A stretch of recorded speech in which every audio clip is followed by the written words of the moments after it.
io vorrei parlare solo un pezzetto di sicurezza, perché in realtà sono a capo di una area che fa sostanzialmente per questa parte, perché è molto ampia, segue la parte, diciamo, di competenza della Regione Veneto nei limiti delle competenze costituzionali che è meglio ricordare in materia di alternanza e di duale. Intanto la prima cosa che vorrei dire è che c'è una bella differenza, non so se sia stato detto in maniera molto chiara, perché l'alternanza non è lavoro e invece un'attività in duale è lavoro. Questa è la prima cosa che bisogna avere bene a mente. Quindi siamo in una fase in cui ci sono due iniziative molto importanti, con un sistema multi-governance complicatissimo, perché penso che facciamo fatica anche noi, quelli che sono operatori esperti fanno fatica a figurarsi le imprese, in cui c'è l'alternanza che è passata da un istituto non obbligatorio,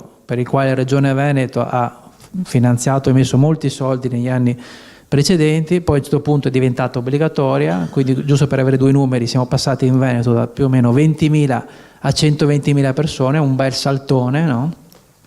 E il duale, che prima in sostanza in Italia non esisteva, e con numeri più bassi, poi magari qualche numero lo do di quello che abbiamo fatto, ma più o meno stiamo parlando di circa 3.000 giovani coinvolti in percorsi del sistema duale.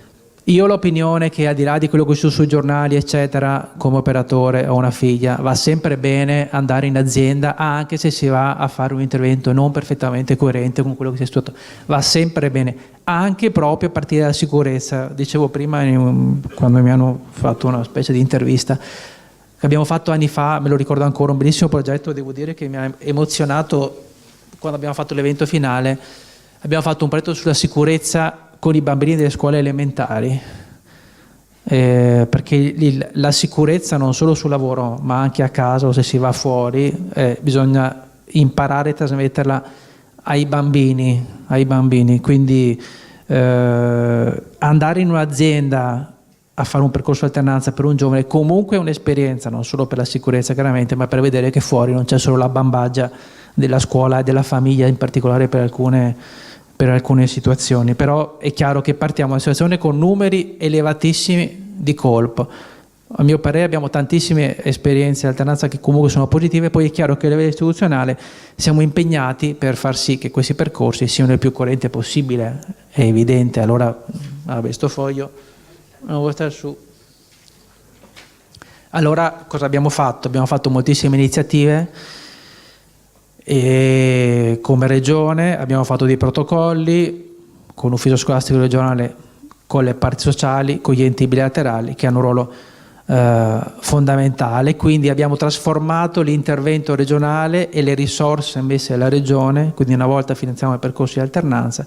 Adesso, giusto per citare alcune cose, perché approfitto per magari che non tutti le conoscono, la regione in questo momento finanzia, quindi competenza nazionale, regione in più, quindi oltre quello che fa lo Stato che è obbligatorio, in più finanzia interventi di alternanza all'estero. Stiamo mandando migliaia di giovani veneti a fare alternanza all'estero, oltre a sostenere con progetti specifici apprendimento linguistico. Possiamo intervenire su un punto importantissimo che è la formazione dei tutor, anche aziendali, e qui abbiamo risorse importanti. Su tutte queste cose abbiamo risorse importanti. Abbiamo fatto dei protocolli, degli interventi con particolare riferimento per esempio a coloro che fanno alternanza nei licei classici, no? Dove li mandi a fare alternanza con i licei classici? Per me, se vanno in un'azienda metalmeccanica va bene lo stesso, però magari li cerchiamo di mandare nei musei, nelle biblioteche, in questi posti qua, e quindi stiamo facendo questo. Stiamo facendo una serie di azioni importantissime sulle cosiddette soft skill, no? Quando si legge, no? Economic Forum a Davos, no? Che dicono che spariranno milioni di posti di lavoro e che i nostri figli non sapremo che lavoro fanno. È chiaro che bisogna cambiare anche le modalità di intervento, e quindi come giunta regionale stiamo facendo interventi sulle soft skill, perché è chiaro che non è solo sufficiente fare formazione specialistica, bisogna intervenire con modalità diverse. Poi è chiaro che c'è un problema di governance. Adesso qua parlo 2 minuti a livello personale. scusate, cioè, è stato detto prima, no? Tutti questi protocolli che facciamo, perché li facciamo? Perché c'è un sistema di governance che è complicatissimo. Abbiamo, giusto per Ministero dell'Istruzione, Ministero del Lavoro, poi INAIL, poi abbiamo Ufficio Scolastico Regionale, che dipende dal Ministero dell'Istruzione, ma collabora con non dappertutto, ma qui collabora con la Regione Veneto. Regione Veneto con l'area che dirigo io, che è la parte di programmazione, diciamo, di interventi su istruzione e formazione, e poi la parte del collega Spisa. C'è un casino, scusate, è un casino, no? Voglio dire, è molto complesso. Allora è chiaro che ci vorrebbe una semplificazione della governance, perché altrimenti l'impresa deve essere comunque accompagnata per capire e per essere disponibile, perché l'impresa che accoglie un giovane dentro fa un'attività che è il massimo, è etica, un'attività etica, perché fa crescere i nostri giovani, i nostri figli, e poi si coltiva anche delle persone che saranno prese, perché noi in Veneto i tirocini estivi, che è stata poi inserita nel decreto direttivo 266, sono nati in Veneto, qui, poi li hanno copiati, o meglio li abbiamo fatti copiare, insomma, in qualche modo, sono nati qui.